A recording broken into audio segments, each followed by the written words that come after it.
বিশ্বনবী সাহাবাদেরকে প্রশ্ন করলেন, ইন্না মিনাশ শাজারাতি শাজারাতুন লা ইয়াসকুতু ওয়ারাকুহা।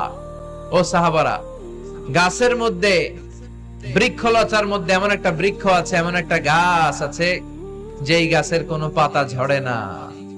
মাসালুহা কামাসালুল মুমিন, ওই গাছের দৃষ্টান্ত মুমিনের দৃষ্টান্তের মতো। বলো তো, হাদ্দিসুনি মা হিয়া, দেখি তোমরা পারো কিনা ওই গাছটা কি? কেউ পারে না।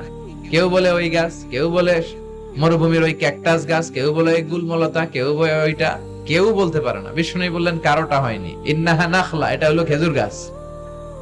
সাহাবারা ভাবছে খেজুর গাছ তো প্রত্যেক ঘরের পিছনে পিছনে, এটা ধরছে নাকি? ধরলে তো কঠিনটাই ধরবে। এজন্য সাহাবাদের প্রত্যেক বাড়ির পাশে খেজুর গাছ। ওইদিকে মন যায় না, মন গেছে দূরে, দেখি তো কোন গাছ, খুঁজে পায় না। সুবহানাল্লাহ পড়েন।